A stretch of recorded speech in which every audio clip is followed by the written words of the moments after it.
नमस्कार, मैं दीपक दादीच स्वागत करता हूं आपका। कक्षा 12 विषय संस्कृत साहित्य। आज का हमारा एक महत्वपूर्ण प्रकरण है छंद। छंद के बारे में जानने से पहले कुछ महत्वपूर्ण जानकारियां हैं जो मैं आपको देना चाहूंगा। वैदिक साहित्य और लौकिक साहित्य दोनों में संस्कृत साहित्य में छंदों का एक महत्वपूर्ण स्थान है और पाणिनि शिक्षा में छंद पादो तु वेदस्य इस प्रकार कहकर छंदों के बारे में छंदों की प्रशंसा की गई है।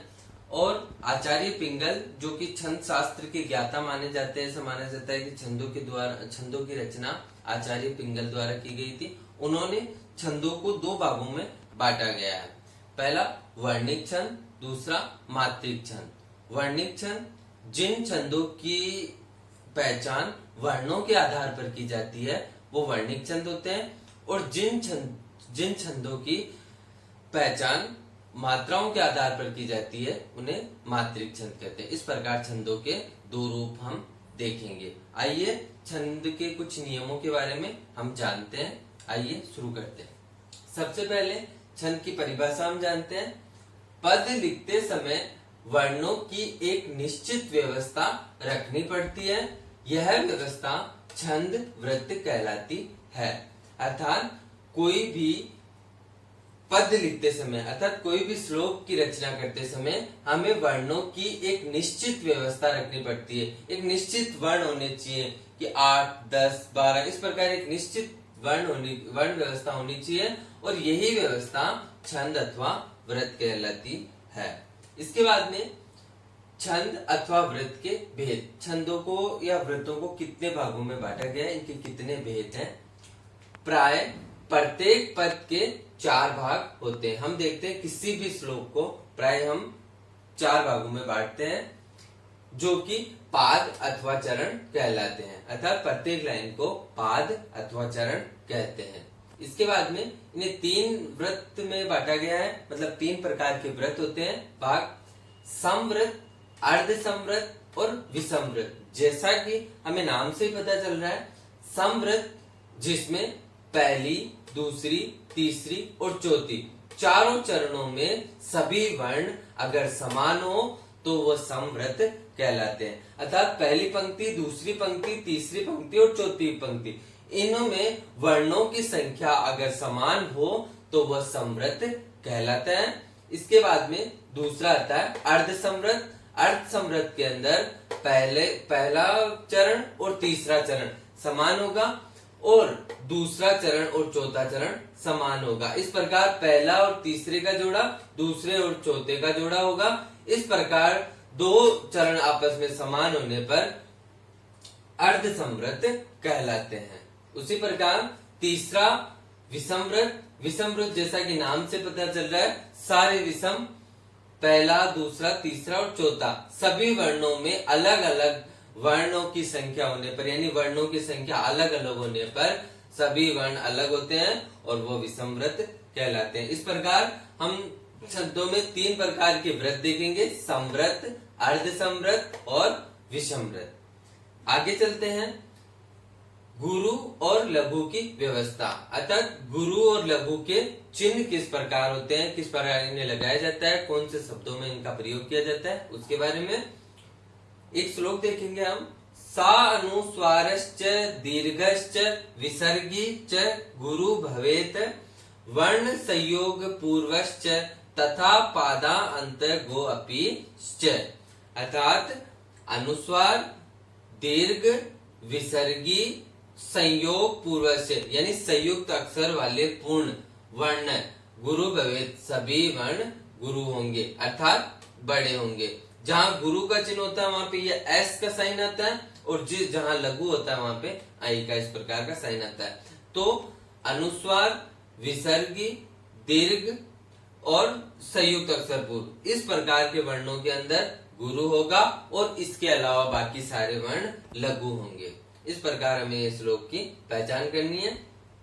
इसके बाद में छंद के किसी पाद का अंतिम वर्ण लघु होने पर भी आवश्यकता अनुसार उसे गुरु ऐस मान लिया जाता है। अर्थात हमारे पास फ्री हिट होती है, जैसे क्रिकेट में फ्री हिट होती है उस प्रकार हमारे पास ये फ्री हिट होती है कि हम अंतिम वर्ण को किसी भी पद का, जैसे 4 लाइनें होती है, 4 लाइनों में अंतिम पद अगर छोटा हो अर्थात लघु हो तो हम उसे आवश्यकता अनुसार गुरु मान सकते हैं। इस प्रकार ये इसकी परिभाषा है। इस प्रकार वर्णों के उच्चारण काल यानी समय, वर्णों के उच्चारण काल मात्रा कहा जाता है। अर्थात हम किसी भी वर्ण का उच्चारण करते हैं उसे उच्चारण काल यानी समय कहा जाता है, मात्रा कहा जाता है, तथा इसके 3 भेद होते हैं। इसके 3 भेद होते हैं। सीधे से शब्दों में हम ये जान सकते हैं कि किसी वर्ण का उच्चारण करने में हमें कितना समय लगता है, उस हिसाब से उसे 3 भागों में बांटा गया है, ह्रस्व, दीर्घ और प्लुत। ह्रस्व में किसी भी शब्द का उच्चारण करने में बहुत कम समय लगता है तो वो शब्द वर्ण ह्रस्व कहलाएगा। इसके बाद में उसे उच्चारण करने में 2 वर्णों जितना समय लगता है तो वह दीर्घ कहलाएगा, और अगर उसमें 3 या 2 से अधिक समय का उच्चारण करने में समय लगता है तो वह प्लुत कहलाएगा। इस प्रकार ये 3 होते हैं। इसके बाद में छंद शास्त्र में लघु गुरु संज्ञा, अर्थात छंद शास्त्र में लघु और गुरु की संज्ञाएं। इसमें हम जानेंगे कि लघु के अंदर कौन से स्वर आते हैं और गुरु के अंदर कौन से वर्ण आते हैं। तो सबसे पहले लघु के अंदर आएंगे छोटा है अर्थात ए, ई, उ, ऋषि, लर, जिसका आगे जाके ल बनता है। इस प्रकार ए, ई, उ, ऋषि और ल, इस प्रकार के ये सभी लघु में आते हैं। इसके अलावा गुरु के अंदर एस, जिसका साइन होता है, लघु का आई का साइन होता है, उसी तरीके से गुरु का एस साइन होता है। तो गुरु के अंदर आ, ई, बड़ा उ, ऋषि बड़ा वाला, ए, ओ, बड़ा ए, बड़ा ओ। इस प्रकार गुरु के अंदर वापिस से साइन आते हैं। वापिस देखेंगे गुरु के अंदर बड़ा, ई, उ बड़ा, ऋषि ए, ओ बड़ा ए और ओ। इस प्रकार ये इसके छंद शास्त्र में लघु और गुरु के संज्ञाएं होती है। इसके बाद में हम जानेंगे यति व्यवस्था। यति का मतलब होता है विराम। छंद में जिस जिस स्थान पर किंचित, किंचित का मतलब होता है थोड़ा सा, विराम होता है उसको यति कहते हैं। वापिस देखेंगे एक बार, छंद में जिस जिस स्थान पर किंचित विराम होता है उसे यति कहते हैं। अर्थात कोई भी श्लोक जब हम बोलते हैं तो बोलने के दौरान जहां जहां हम रुकते हैं उसे हम यति अथवा विराम कहते हैं। इसके बाद में गण व्यवस्था। गण व्यवस्था, जिस प्रकार गण, किस प्रकार गणों को बांटा जाता है, तो गण व्यवस्था 3 वर्णों का एक गण माना जाता है। इस प्रकार 8 गण होते हैं। 3 शब्द का मतलब होता है एक गण के अंदर 3 वर्ण आते हैं और 8 कुल मिलाकर गण होते हैं। आइए जानते हैं। इसका एक छोटा सा सूत्र है जिसको अपन कह सकते हैं शॉर्ट ट्रिक, वो है जानेंगे हम। ये माता राजभान सलगा, हमें याद होना चाहिए, यह माता राजभान सलगा, यह माता राजभान सलगा, जिसका मतलब क्या होता है हम बनाना सीखेंगे। गण बनाते, इस लाइन से हम संपूर्ण गणों की रचना कर सकते हैं। किस प्रकार कर सकते हैं आइए देखते हैं।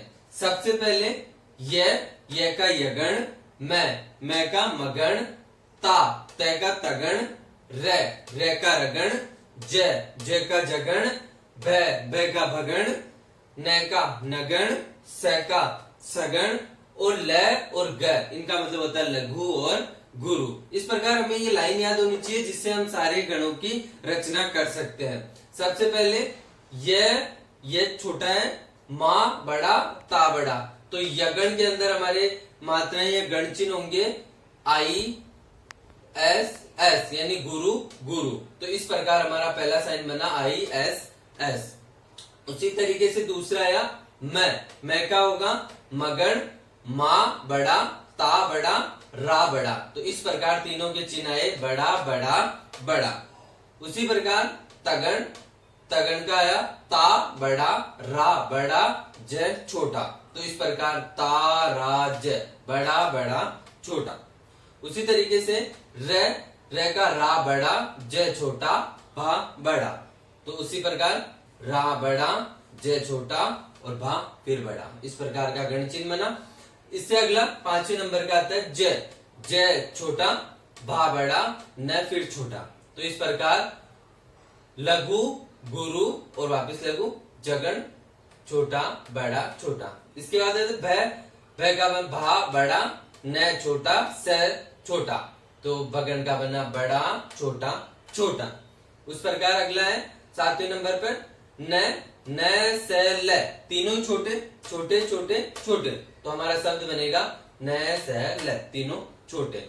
और अंतिम में आता है स ल गा, छोटा छोटा, स भी छोटा, ल ये भी छोटा और गा बड़ा। तो हमारा शब्द गण बनेगा स ल गा, छोटा छोटा बड़ा। और अंत में होते हैं लगा, जिसका मतलब होता है ल का लघु और ग का गुरु। इस प्रकार इनकी रचना होती है। आगे के वीडियो में हम सभी छंदों के बारे में जानेंगे कि कौन कौन से छंद होते हैं और किस प्रकार उनका उपयोग किया जाता है। इसी के साथ मैं इजाजत चाहूंगा। दीपक दादी, जय श्री कृष्णा, राम राम, वंदे मातरम।